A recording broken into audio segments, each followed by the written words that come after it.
Then I pick her up, bring her home, and then if my son plays hockey that evening, I just have enough time to maybe change of clothes, and away we go to the rink again. So the day really, by the time we get home from the rink, the evening usually ends for us around 10:30. And so we usually have 2 sets of dinners, or sometimes it might even be 3.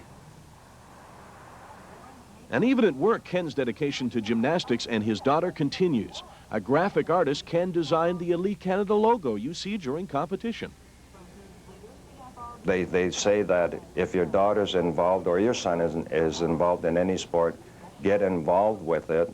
So we started doing a couple of posters and T-shirts for them, and it progressively got further ahead in that for the different meets, they've asked ourselves to design whatever was required, and we also were asked to do for the international meets, and it just sort of taken off from that. Once work is over, this is where you'll find Ken, at Seneca Sports Center watching Leah work out. The thing is, there's so much pressure on the girls as it is without pressure from the parents. Just the fact that if they're in any meet, that's pressure alone. A hockey game, a game is pressure. And as far as putting pressure on them, maybe some parents do put it on them subconsciously without even knowing it. But I try to let the coaches take care of that portion because they're professionals, they do it full time. They know the ups and downs of the girls. They're with them every day, 6 days a week, sometimes 7 days a week. Practice is over, but Ken's day isn't. It's back home to pick up son Jeffrey and off to hockey. It's 8 p.m. and it will be at least 11 before Ken sits down to eat.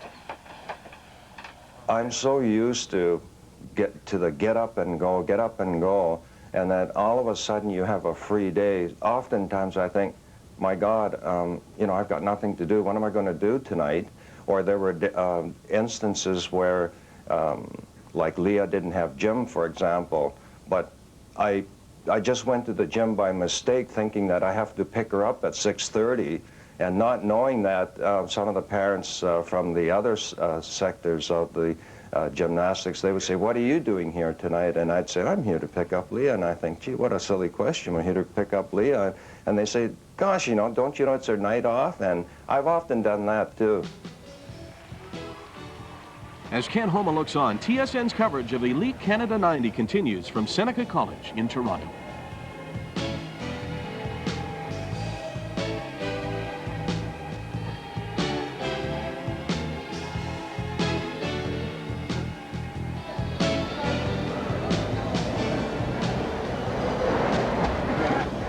It's starting to cut off now. Pardon? Everything okay? Everything's fine. Yeah. Good luck. Thank you.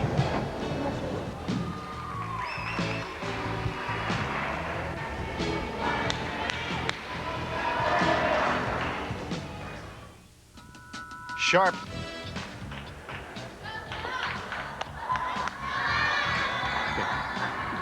It's been a tough go so far for 15-year-old Stella Umeh, just off a plane from Tokyo, and I think it's showing a bit. Well, Michael, you're in for a real treat, because if she does this floor routine like she's capable of doing, it's a dynamite floor, excellent tumbling, and this is a new floor exercise routine. There's her opening, dynamite, full twisting double back. She's off to a great start.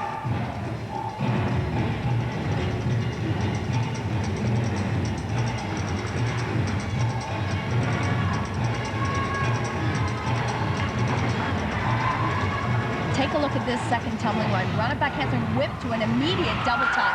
Great difficulty there.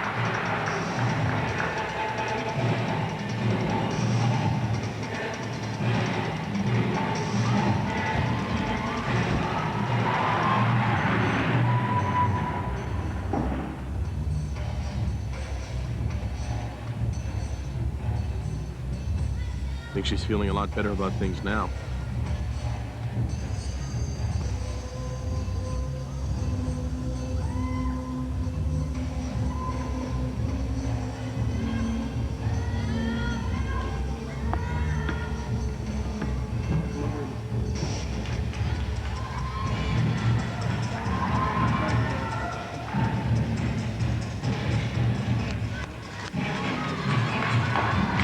mother's right into it with her as well, leading her all the way with even the moves. That's a tough tumbling pass. The final one performed very well. Double tuck dummy. Love the routine. Oh, it was great. Energetic and busy, all kinds of movement, and all the moves were there. Stella Umeh. Beautiful performance by the 15-year-old. It's worth going back to the replay of Stella's routine just for her mother's reaction. As far as Patsy Umeh is concerned, it's a 10.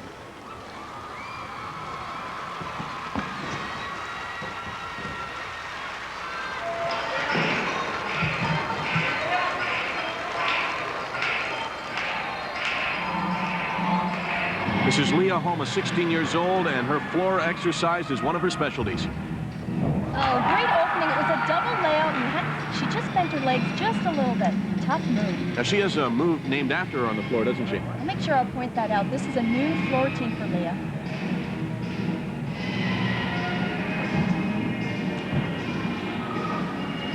She trains and competes right here at Sports Seneca, so you know that the crowd is into her routine. A 2.5 twist, great difficulty.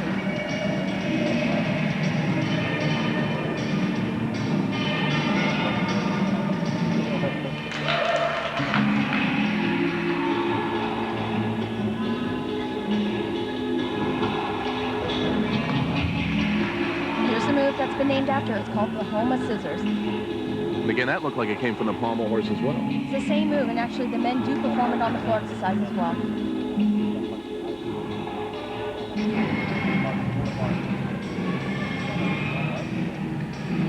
She's doing a nice job with this floor routine. Great interpretation of the music. This is it, the finale. Round up back handspring, double pike, 2 steps out of bounds. That's going to cost her 2/10. So every step out of bounds, it cost you a 1/10 of a point? 1/10 deduction. Until then, it was very nice. Leah Homa.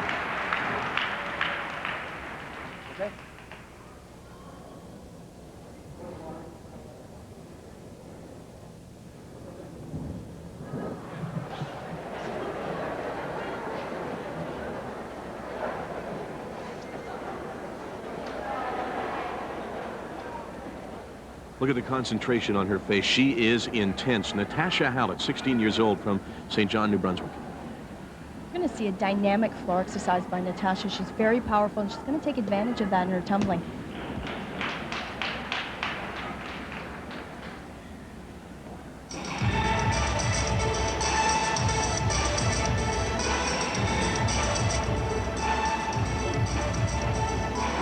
Now watch the height that she gets from her tumbling passes. Round up back handspring, whip through to a double pike. Just a little bit low on the landing. Now, it's the first time that we've seen a mat. Well, sometimes the coaches will ask permission from the judges to have the mats put in. Natasha obviously having some problems with her ankles. Would you see that in an Olympic competition? No, you would never see mats being used at a world championship or an Olympic competition. This is a special occasion. Second tumbling run, double pike. You can see she's just opening a little bit too soon. Which means that she just doesn't get around quite enough.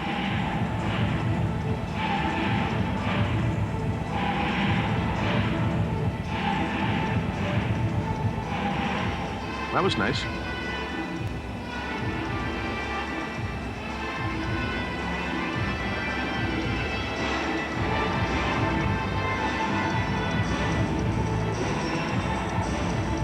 Her coach, Valerie Arsenal, actually choreographed this floor routine. They've done an excellent job.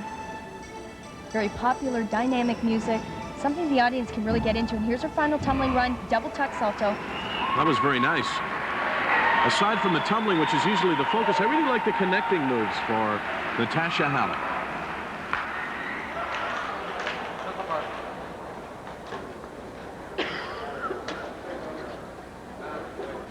Here's one of the real hot prospects, just 15 years old, Janet Moran's second year on the national team. She has a great future. Actually, Janet did a wonderful job at the Commonwealth Games in 1990 in Auckland, and a very young team member, but she has a lot to look forward to.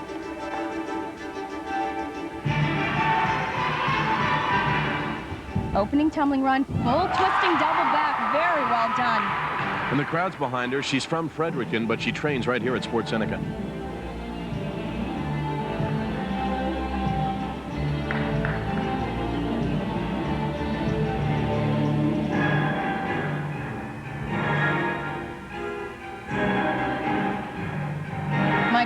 new floor exercise for Jen, and it's very mature, strong music. I really like what she's showing us.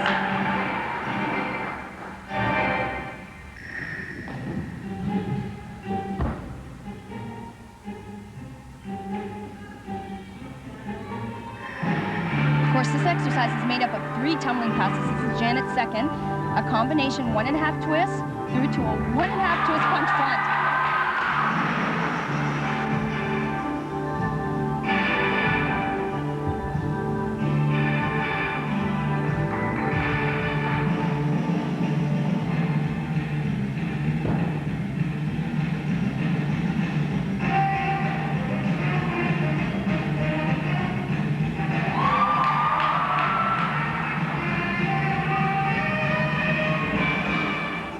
You know, she continues to amaze me. If she puts in a final 3rd tumbling run, double back summy, so well done, all her tumbling, excellent, great routine. Really was a beautiful routine for Janet Morin, just 15 years old, too young last year to be on the world's team, but she's got her eye on it this year.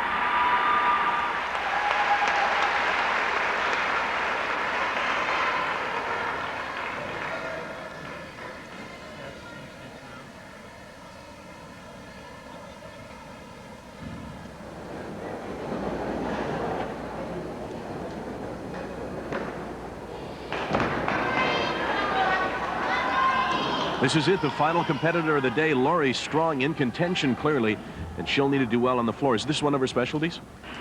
Michael, she does so well on all 4 of the events, but I guess you could say this is one of her specialties. She's experienced enough to do it all.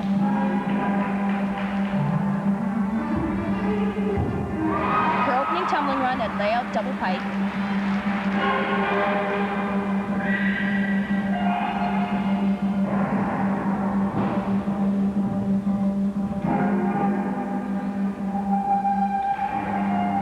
Lori joined the national team back in 1985 when she was the junior champ and has been with the team ever since.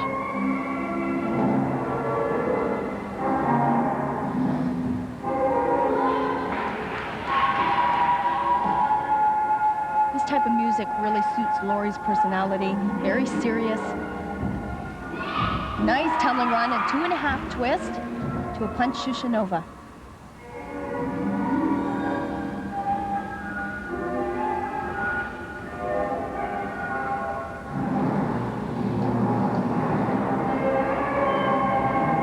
See what you mean by the look on her face. She is all business. She never smiles, but she is. She's very serious in her work, and she's doing a really good job interpreting this music. Final tumbling run, final competitor, Lori Strong. You can see just taking a little bit of a breather before ending off this routine. Round-up back handspring, double tuck. Good job. And it was a big finish to a very nice routine. You liked it, didn't you?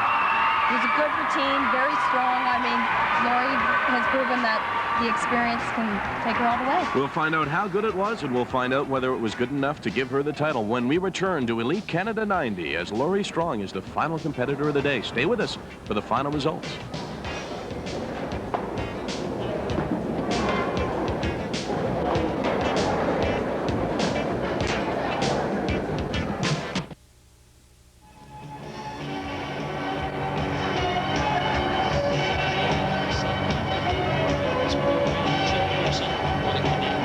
Welcome back to Elite Canada 90. I'm Michael Landsberg along with Elfie Schlegel, and you can just feel the excitement and anticipation in the air. Our 6 finalists are lining up, eagerly awaiting the announcement. 2 nights of competition, hours and hours of training, and it comes down to this moment.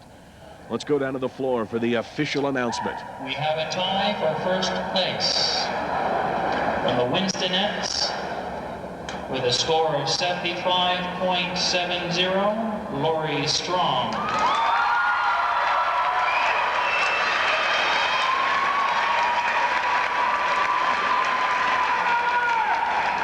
Sports Seneca with a score of 75.70, also Janet Morin.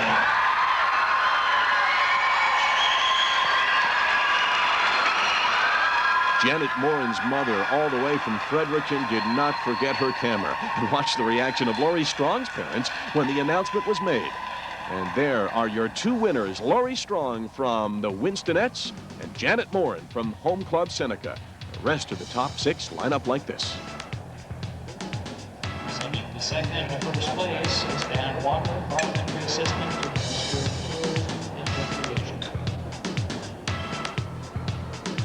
Very interesting. 1 hour ago, as we were starting, we talked about a chance to see the future stars and the current stars, and if you look at the top with the two winners, that's what you see. First of all, Lori Strong, she appears to be back. Nice to see Lori back on top. You know, she had a very serious ankle injury, and it's her leadership and experience that the Canadian team really needs. Now, how about Janet Morin, 15 years old? Well, she was outstanding. Her parents came all the way in from Fredericton, and she did a wonderful job, an outstanding gymnast. Now, I know this is a tough question, but we were sixth last year at the World Championships.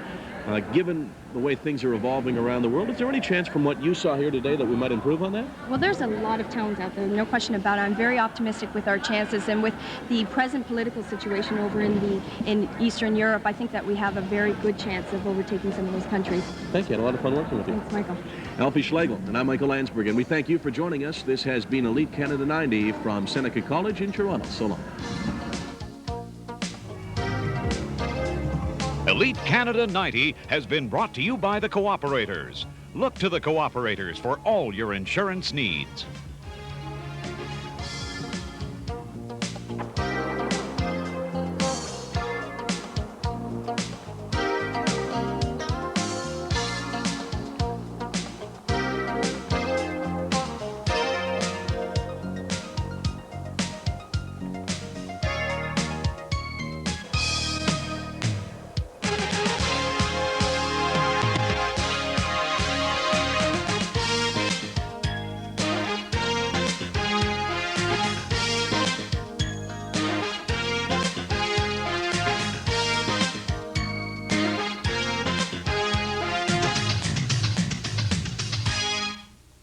In the last 5 years.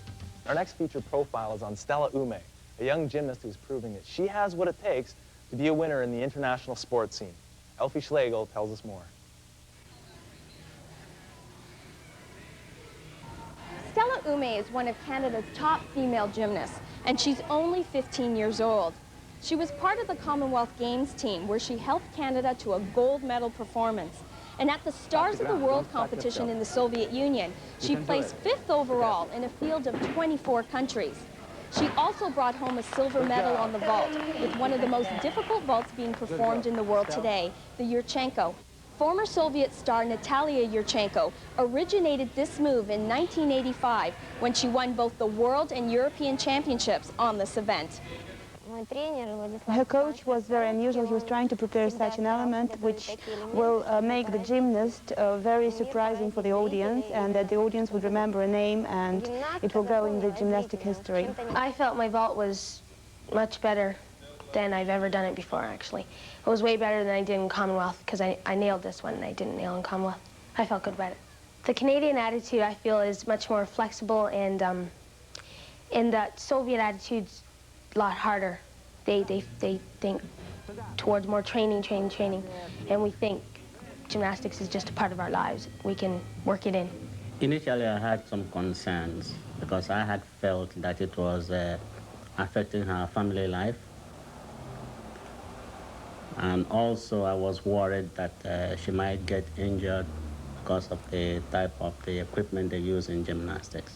I firmly believe that most of the accidents in gymnastics are either human error, you know, your lack of concentration for the split second, or equipment.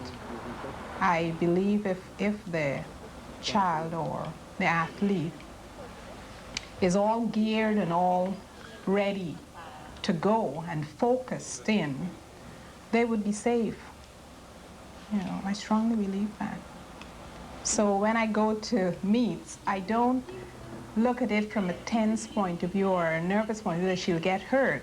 I look at it from a point of view, she's just got to nail that or stick that, because I get the high. I must admit, I do get a high from seeing all the kids, not only Stella, but seeing the kids perform a difficult move.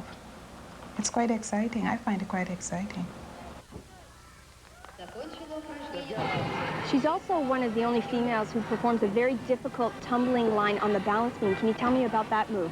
Well, having this ability of strength, power, and aggressiveness, she also performed one skill, tumbling pass on beam. It's back handspring layout into following back handspring layout, which requires a lot of power, balance, and aggressiveness on beam. And that's combining this ability. She's only one in the world also who performed this skill, which makes her unique. Coming back very recently from Russia, I had many compliments from my former teammates, from my former coach, from my home country friends of Stella's technique and ability, especially on beam, vault, and floor, which she using a unique interpretation of untouchable music, and this routine was choreographed by Krista Williams, our former gymnast and national team member in rhythmic gymnastics. So I was very pleased with her performance this year. Stella's got to have something to get her energies out. And gymnastics at the moment seems to be her way. She did a lot of dancing, but recently the two are clashing too much. It's too time consuming where the gymnastics is concerned. And she's hell-bent on going to the Olympics, so what can we do? Just give her the support. When you're competing in foreign countries, top athletes have to contend with more than the pressures of competition.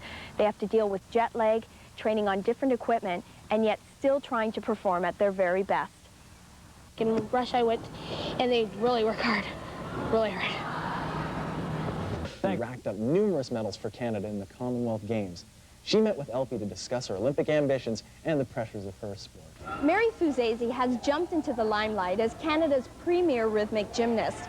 Her performance at the 1988 Olympic Games gave her that extra bit of confidence to compete against the best in the world. At the 1990 Commonwealth Games in Auckland, New Zealand, she brought home 5 medals in rhythmic gymnastics. She continues today to compete in all the major international events as a stepping stone towards the 1992 Olympic Games in Barcelona.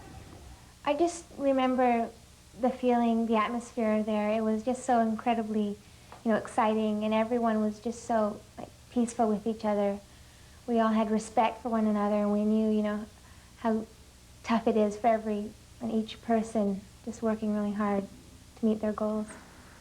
I think it's really good that I went quickly through all the processes of, international experience and competing nationally and working the way up the ladder, because I didn't get to think about it much, and it didn't bother me, because, after one competition, I'd right away have to focus and practice for the next. Liliana, Mary's already accomplished so much as an international gymnast, and she's only 15 years old. Are you worried about burnout? I worry and I don't worry, because I'm planning very well her preparation, and I don't want Mary to burn out early. I hope everything will be fine until 92. Realistically, do you think that Mary can compete among the top Eastern Bloc and Soviet gymnasts? Do you think she has a chance of winning medals? I think already on the first Olympics she showed how close she is to the Eastern Bloc countries gymnasts, and if she was wearing Russian Vietar or the Bulgarian Vietar, she'll be one of the girls who is going to fight for at least for bronze medal.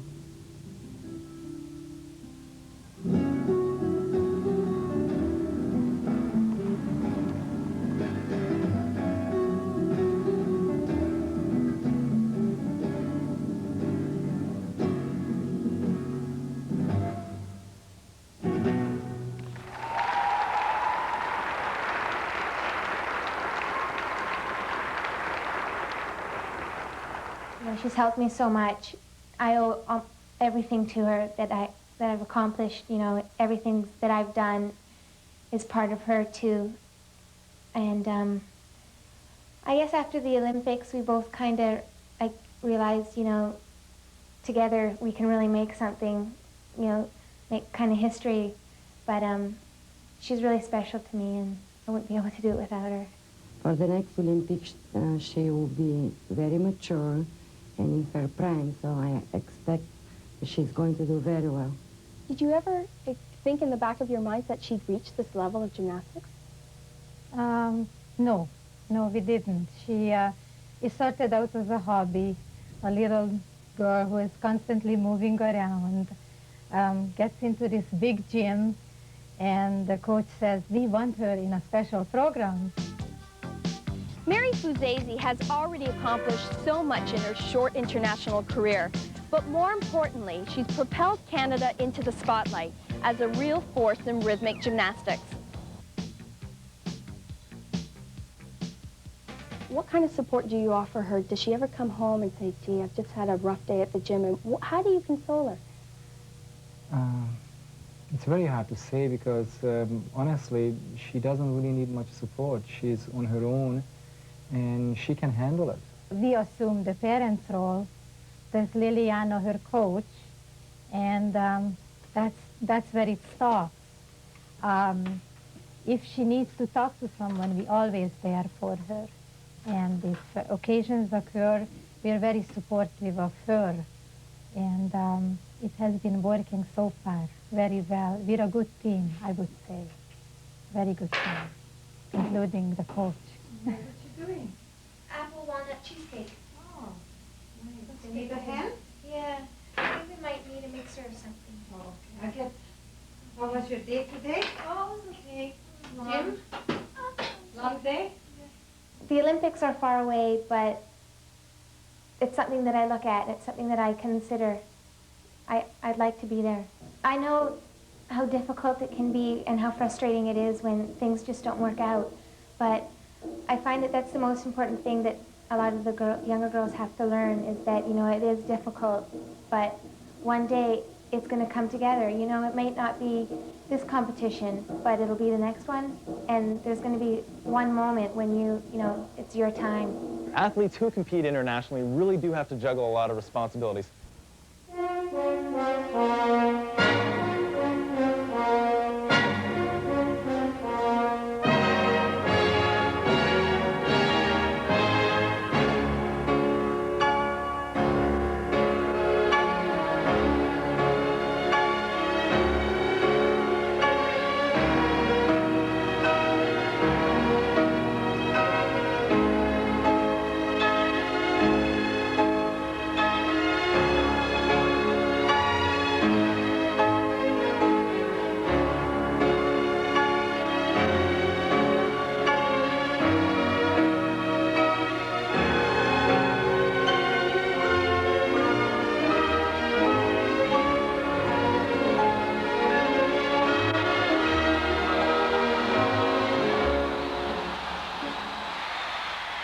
Since their Olympic debut at Helsinki in 1952, the Soviet Union have dominated the sport of gymnastics. From Latinina and Chukarin through Turisheva and Andrianov to Boginskaya and Artemov, the USSR has produced a steady flow of world and Olympic champions. Despite strong challenges from nations such as Japan, Romania, China, and the German Democratic Republic, the Soviets have for 40 years been the leaders in consistency of performance, strength in depth, and innovation of routine.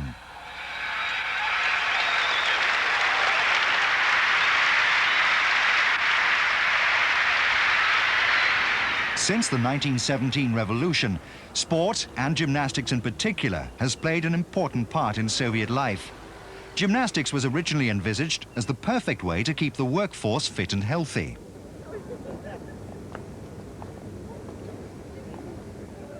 But soon after the Second World War, the leaders of the nation realized that international competition could become a showcase for the sporting heroes of socialism. As with most Soviet sports, gymnastics is funded and organized by the state. Youngsters begin their careers in regular gymnastics classes at normal state schools. Those who have special talents are allowed to move on to one of the 1,300 special gymnastics schools in the country. One of the most famous of these is Moscow's Dynamo Club. Built originally as a training facility for the KGB, it now looks after over 200 young gymnasts. 12-year-old Muscovite Nastya Morozova is a typical student.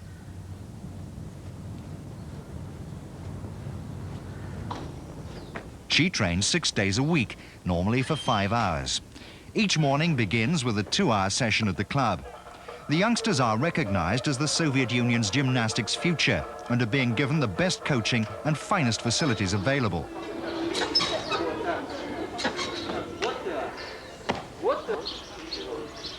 Like all the children at Dynamo, Nastya dreams of one day becoming an Olympic or world champion. The price of that dream is sheer hard work.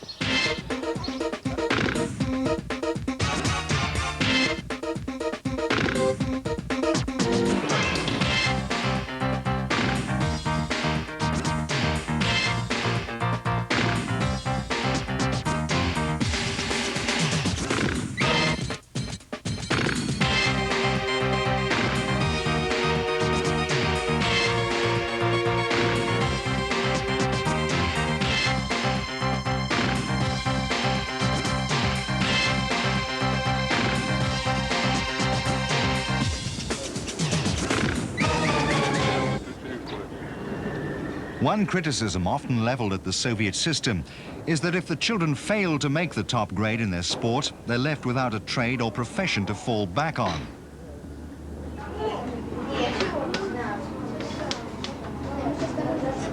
But Nastya spends the middle of the day at a special school linked to the club, where she receives the same academic education as any other child in the country.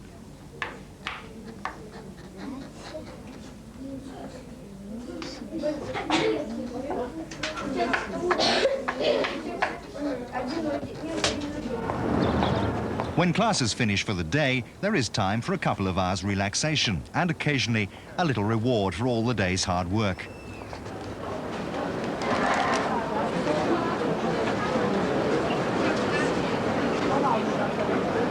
By early evening, she's back at Dynamo for another training session. Critics of the system say it's a soulless factory production line, but club president Vladimir Zaglada believes that even if gymnasts like Nastya never reach the top, the sport can help them build a bright future. She's very small, but when she grows up, she's going to fly.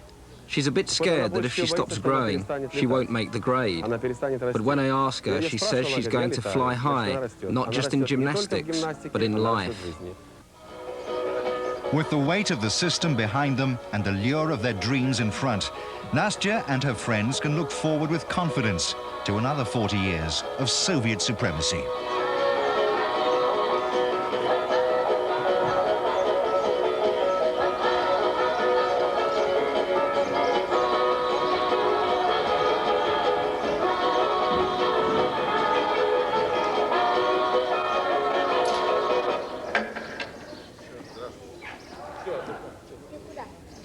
Отдыхай, школу не идет.